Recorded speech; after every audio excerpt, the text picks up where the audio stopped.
it goes a long way to tell you that people are actually ready for this. Yes, and then in places where, in some of there are some documents you have to fill where your national ID card or your PVC becomes one of the criteria you can use. And all of that. Absolutely. Well, Nelson Ekujimi of the Committee for the Protection of People's Mandate is here with us. Of course, thank you so much for joining us. Good morning. And Happy New Year. Happy New Year. We haven't really seen. It's 1 week into the new year now. Sure. Yeah, exactly. Okay, and we do have the Chief Press Secretary to Chairman of the Independent National Electoral Commission, INEC, Rotimi Oyekomi, joining us from Abuja studio. Good morning to you, and of course, Happy New Year also. Thank you for having me. Happy New Year. Great. All right. It's nice to have you. Okay, let's start off with you. Of course, Rotimi Oyekomi, how ready is INEC? We hear that over 80 million PVCs have been collected, and of course, you still have about 8 million yet to be collected. How ready are you as far as everything that needs to be in place is concerned? Thank you very much. We started preparing for the 2019 general elections in 2015. And at the outset, we laid out our plans. We put up the strategic plan, the strategic program of action, and then we put up the election project plan. And in doing that, we involved all stakeholders. All these plans were validated.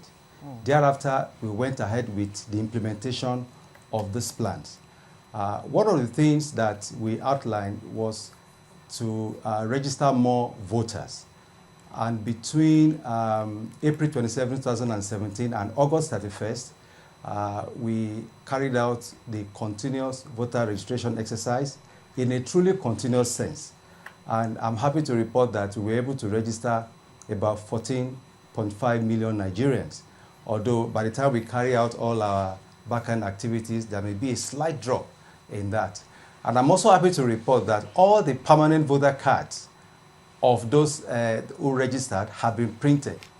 In addition, all those who applied for replacement of their lost or defaced cards, the cards have also been printed and delivered to the states.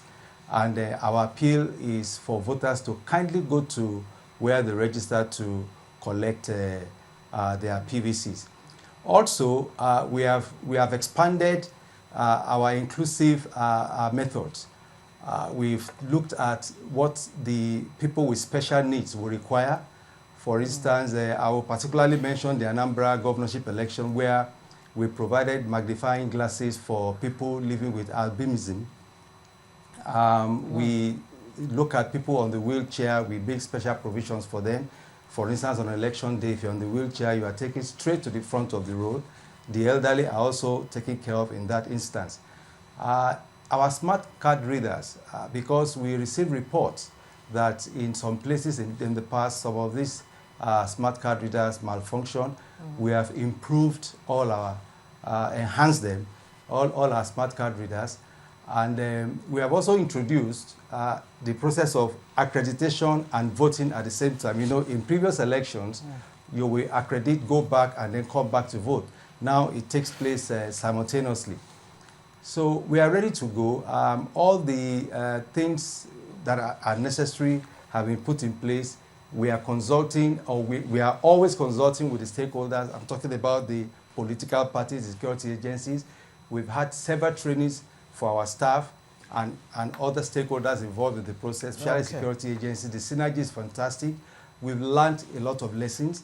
Since 2015, we've conducted about 195 different types of elections. All right, Rotimi. Rerun election, by-election, end of tenure elections, and we've learned a lot of lessons from that going forward. Rotimi, we'll come back to you on how prepared INEC is, because is so much information there as how INEC is preparing or has prepared for 2019 election. Let me bring it to you, Nelson. When it comes to all this preparation INEC is putting in place, beautiful, fine, it tells you things are moving on well. But for whom all of this preparation is going on for is the average voter who is going to cast his ballot.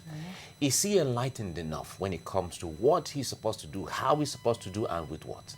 Well, thank you very much. The reality on ground shows that he's not that fully, at grasp with the situation that you have, requested. Because you look at the mindset, a lot of people are just interested in collecting the voters card as a form of identification card. When the day of election comes, you look at the turnout for elections, and also because of the lacuna between the government and the governed, there's the lowering of interest in participation by the electorate. So by and large, I think we need to step up our voter education exercise such that the voter himself will really understand the essence of voting, will really appreciate that, look, the activity I'm going to engage in is not a child's play.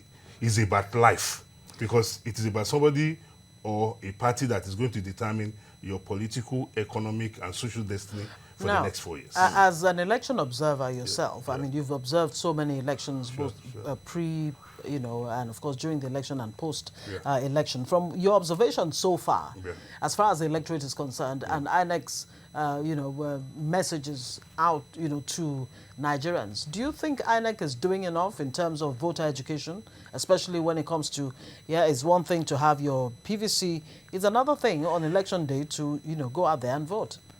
Well, if you permit me, I think we must recognize that the responsibility for voters' education is not that of INEC alone, because INEC does not have the resources, they don't have the manpower. So, like what you have done this morning with the Vox Pop that Abose did on the streets, is also part of, the voters' education that we are talking about. You talked about people going around with their PVC. As I'm sitting down here, my PVC is in my wallet. In fact, it's like, at times I even want to mistake it for my ATM. So I take it everywhere.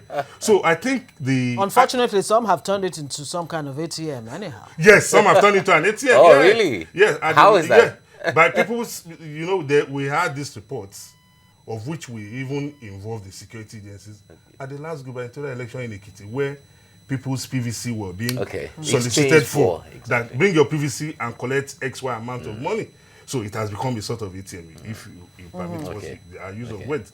So, but by and large, the responsibility for the education of the voter, it's everybody's business. Be you the church, the mosque, your town union, market association, and whatever. And that is why one must appreciate this INEC, that since the last 2015 general elections, there have been a lot of interface with the non-state actors, with even state actors, to try and sensitize people why they need to vote, why they need to vote right. And that is where we also need the cooperation or the input of the National Orientation Agency, NOA. It is very, very important that as we continue to sermonize like the missionaries, I think that is also what we need to bring into. And that seems to be a missing link. Not much. I mean, a lot of people will tell you, NOA, do we still have an NOA? That's a question on the lips of quite a number of people. We have it, certainly. We can't say we don't have it. But whether the people are feeling the impact enough is another matter. Is another thing altogether. Okay, we still have... all right, before we go to Abuja, let me stay with you, maybe, Nelson. We still have connection issues with Abuja studio. Yeah. Well, Abuja actually is ready. Yes, we have Rotimi. All right, Rotimi, let me come to you for clarification's sake. Do we still have the window open for people to collect their PVCs at this time? No, I didn't get that. I am asking, if you can hear me clearly, I'm asking that, is the window still open for people to collect their PVCs? Absolutely, until 1 week before February 16th. Okay, great. Now, a question that has remained unsolved or, not resolved is the issue of Mrs. Amina Zachary. That has been a thorn in the flesh of INEC and, of course, the federal government. Can you clarify on this issue so that Nigerians can have a good grasp, a clear understanding of what is going on with her appointment? She's, of course, the chairman of the Coalition Center, and that doesn't seem to be going down well with so many people, including the opposition PDP and, of course, a coalition of united political parties in Nigeria. Thank you very much. First and foremost, I think there is a misconception about the role Mrs. Amino Zachary has been asked to play in the whole thing. She is a national commissioner, and the commission, a couple of weeks ago, inaugurated two ad hoc committees actually, on logistics and National Collation Center. Now, the Committee on Collation Center, the duty is just to put everything in place to ensure that the collection center functions according to what the terms of reference are. It's not the same thing as collecting results itself. What I'm saying is that, you know, you decide that you are going to use a particular location for collecting results. Somebody has to put everything in place around there. We are going to accredit local and international observers. We are going to accredit local and international journalists. We'll provide computers, access to the internet. There will be health center. All right. Where are we going to locate the restaurant where people are going to eat? How are we going to ensure that there is security? How are we going to ensure that there are no breaches from one point to the other? That's the committee. The committee is made up of 12 individuals, and Mrs. Zachary is chairing that committee. That is what the committee is going to do. It is totally different from the actual collation and announcement of the result itself. So I think there is a misunderstanding, and people are taking the thing totally out of context. Under the law, the INEC chairman is the Chief Electoral Commissioner of the Federation and is the returning officer for the presidential election. And he is not sharing that duty, that responsibility with anybody. So that's the situation. Well, we're talking about democracy. What kind of an aberration is it when a military says we're trying to restore democracy? Well, I think the onus now lies with the AU and other international, and even Nigeria, bodies, and even Nigeria, that we must send out the red flag to the coupists in Gabon, that it is unacceptable that the democratically elected government in place, the democratic structure in place, must be allowed to run its full course. It's a sad day for Africa. It's a black day. I think we must all rise up together and say no more. We are not going to allow this to stay. In a place where the military seemed to be old-fashioned and all of that. We remember Nigeria's role in Sao Tome and Principe. We also remember Nigeria's role in the Gambia. Yes. And all of that. These are recent developments. And I so think, we expect Nigeria will be very firm on this. We must all be very firm. We condemn this in its totality, and we call on the coupists to return back to the barracks and allow the democratic structures to continue to run as established. Okay, so much, of course, will be expected from the AU, the African Union, that a lot of people have described as, more or less a toothless bulldog. In the case of Gambia, not much really happened from the AU's side, except, of course, for the intervention of people like President Muhammadu Buhari, to ensure that Yahya Jammeh when it comes to African issues, there seem to be this subtle takeover of regional blocks to handle regional issues. You see, ECOWAS was very emphatic to that. And then when it comes to Zimbabwe's issue, the SADC also used to, and then when it comes to the issue of South Sudan, you saw how Kenya also responded. So it has to do with regional blocks handling regional issues. We still have the Chief Press Secretary to the INEC Chairman, Rotimi Oyekomi, in our Abuja studio. We apologize. We had to cut into all of this developments. And, of course, it's the first day at school after the holidays. So you would understand, gentlemen, why we needed to cut into this discussion. Okay, so, what are the challenges, really, Mr. Oyekomi, that INEC is facing right now as it prepares for the 2019 election? Of course, the COP have said that they will pull out of the peace accord. And there have been concerns on the part of INEC that security is going to be a major challenge come February elections. Well, the issue about Madam Amina Zakari, it's a very, very clear one. We shouldn't, as Nigerians, I think we must educate ourselves and don't allow people to distract or incite us. You all recollect that the 2019 general elections is not going to be the last election, neither is it the first election we are holding in this country. Elections are held across the states, and the returning officer for every state only comes to the National Collation Center to announce the results.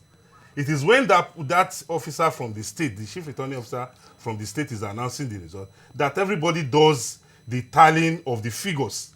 So the figures that come from the states will be well known to all the stakeholders, INEC, security agencies, international observers, even the media, and the party agents. The party have their agents. So when people try to malign a woman because they assume that she's a relation of Mr. President, I think it is not fair. The woman, by Is it an assumption or the fact remains that the she's presidency actually has come out related and one said way? she's neither, she herself has come out that she's not In any way related. a cousin or niece. So even if she's related to President Muhammadu Buhari, is it a crime for her to be a staff of INEC as she derelicted in the performance of her duty? Because what we are doing now is that, we are trying to put, a doubt about the credibility, about the integrity of this woman, in which she has never been found wanting. Yeah, but if you, on the other hand, the people who are going to be players in this whole mix, if they say, in the spirit of the fact that INEC is an umpire, should be also seen to be the umpire, and whatever objection, whatever observation or reservation they express, shouldn't it be looked into? It should be looked into, but it should be looked into justifiably. You can't say Nelson Ekujumi is related to XY, then I should not perform my constitutional responsibility. Yeah, meanwhile, you have raised that allegation. It has nothing to do with my performance. And even in raising that allegation, you cannot substantiate it. Should we say because you have raised it, then I should be eased out of the commission? In the event that truly there is some kind of affinity between the lady in question and of course the president, in the event that there is some level of affinity, would you say in all fairness that the tendency would not be to support A against B for the simple reason that we are related one way or another, or even the fact that we're just friends? My sister, listen. How do you guarantee for everyone the guarantee that there would not be some kind of The guarantee there is that INEC has come of age. You remember there was a time in this country where you have 500 registered voters, and the return of votes will be 500 voted. But with the introduction of the technology by INEC, the card reader and the PVC, a lot of manipulations have been, cut off. So for anybody to say, because somebody is going to, it's just like as we are in this studio, to say somebody who is going to arrange this studio for us to be able to come in and sit down will affect what I will say, then I think it calls to question our mental reasoning. Well, we still have Rotimi Oyekomi, the Chief Press Secretary to INEC Chairman in Abuja. I tried to pose a question earlier. He didn't hear that. I'll try to put it out again. Rotimi Oyekomi, the issue of INEC, whether INEC will post election results at each polling unit. What exactly is the situation with that? Can you give us clarification? To do just that for the general election. We have about 119,973 polling units, and the results of the election will be posted at each point, at each polling unit. Okay, now talk to us more about voter education. That seems to be a huge gap as far as that is concerned. What is INEC doing? You do have some 700 million for voter education. How much use are you putting that to? Thank you very much. Voter education is a very, very strategic component of our efforts. This is a very huge country. We have 36 states and the Federal Capital Territory. We have people who as you know, may not even speak the English language. We have people in remote areas, we have people in villages and in cities. And we must reach these people, we must educate them on what we are planning to do, how they are going to vote, the expectation at the polling unit, how to conduct themselves. And we are trying our best through engagement with stakeholders. We are working with traditional rulers, with religious leaders, with civil society organizations, with youth groups. We are working with all other communities for help and assistance to convey messages across. And we also have radio programs across the nation, different radio programs where we disseminate information about what we are doing. We have our social media platforms. We connect with voters on Facebook, Twitter, Instagram. We post information every day. But I think that no matter how much INEC expends on advertisement, it will still not be enough. That is why we require the assistance of the media, especially the broadcast media, to help us with this information dissemination. People need to know what we are doing, and it has to be collective effort. All right, talk to us about the INEC meeting with ASU. Is it concluded now? Has ASU finally keyed into being part of the process? I'm very happy to report that the INEC chairman led a very strong team to the ASU Secretariat on Friday, where we met with the National Executive Council of INEC, led by the ASU chairman, Professor Biodun Ogunyemi. And we had a meeting, and they have agreed to release their members to participate in the 2019 general elections. All right, I'll still remain with you. One more question before we come back to Nelson Ekujimi, who's an election observer himself. The absence of incident forms, INEC has said there'll be no incident forms. So when the card reader fails, which is what INEC is insisting it will use, when the card reader fails, what would be your backup plan? Thank you very much. Well, the smart card reader is not designed to fail. Like I said earlier, all the smart card readers have been enhanced. But we envisage that there could be a situation where the card reader may not authenticate the fingerprints of the voter. Now remember, the smart card reader is intended to do three things. One, it's intended to determine whether the PVC presented by the voter is issued by INEC. Then it determines again that the person that brought the PVC is the actual owner, and then the biometrics protocol. Now, if you bring your PVC, the smart card reader authenticates the PVC, confirms it, and then confirms that you are the owner, actual owner of the PVC. And if the third one, that's the biometric, fails, then we will give you the opportunity to vote by, giving you the manual voter register to thumbprint, and then we collect your information, your phone number, your names and all of that, but we will have verified, So the voter register will be there at every polling unit, and the details of every voter assigned to that polling unit will be there. That's what we are going to do. The issue of incident form has been removed completely. Okay. Rotimi Oyekomi, the Chief Press Secretary to INEC Chairman, thank you very much for talking to us this morning. As we get along, we'll certainly be having more of you so we can educate the people on what INEC is doing and what is expected so we can keep the people enlightened. Thank you very much for your time this morning. Thank you for having me. All right. Okay, Nelson Ekujimi is still very much here. You heard what the Chief Press Secretary said there about the issue of incident forms in response to the question of what are the options if the card reader fails. And he says the card reader is not designed to fail. Yes. But it has failed in many instances. He's saying it's been enhanced. Even if it's been enhanced, there's that likelihood that, there could be hitches here and there. But be that as it may, I think he gave a good clarification that the card reader is supposed to perform three functions. One, to authenticate that the card you are presenting is the genuine one. No, it's not that it's yours. Okay, that's that genuine. it is not cloned. Or maybe, that's another. Yes, that is not cloned. That is the genuine one. Then, secondly, to verify the details of the man or woman standing before the electoral officer, that this is the owner of the card. Then the third one is to authenticate your thumb. that if the card reader authenticates those two functions, missing out your thumb that requires the incident form, that you'll be allowed to use the manual register, to cast your vote. So I think that explanation, is okay, because when he was making the explanation, when you asked the question, I was afraid that how about when the card reader fails to function? Because you can't guarantee, the only guarantee you have in this world is about death for everybody. That everything will work 100%. Nobody can guarantee that. Okay. Uche Okoro is in Port Harcourt, like we've been doing. We've gone to Lagos. Of course, we've gone to Abuja. Well, we are here in Lagos.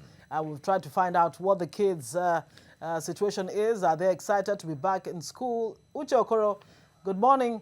What can you report for us? Good morning to you, Ngozi. Yes. Right now, as you can see behind me, I'm at St. Andrew's Primary School along Ikwere Road here in Port Harcourt, popularly known as Diob. That's where this school is located. Well, as I speak to you now, this is supposed to be officially the first day of resumption, but I wouldn't call this a resumption. I'd call this more or less a resumption in theory and not in practice, because if we have, let's assume that the population of students in this school is 100, I would not confidently say that up to 50 or even up to 40 of these students have turned up for school on what is supposed to be the first day of resumption. Rather, what we've had is students coming in, trickling in batches of 1, batches of 2, right from 7:30, between 7 a.m. and this time. So very few students have turned up for school. So if you ask for my assessment, I would say that resumption hasn't exactly taken place in full. But I think it's not strange. It's quite common.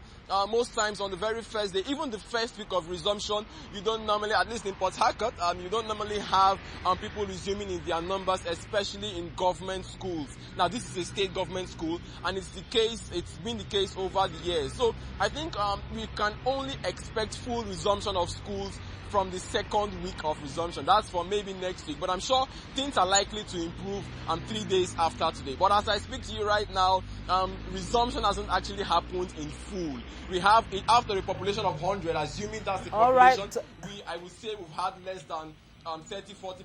So Uche, thank you very much. Thank you for the updates there. We don't have all the time, but it's good you have given us the picture of what is going on there. We thank you so much, Uche.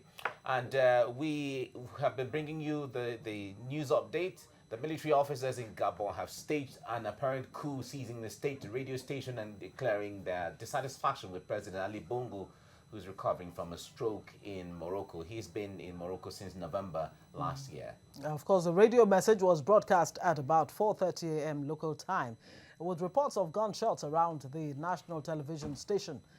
Leader of the self-declared patriotic movement of the Defense and Security Forces of Gabon, Lieutenant Kelly Ondo Obiang, says a New Year's Eve address by President Ali Bongo reinforced doubts about the president's ability to continue to carry out his responsibilities in office. All right.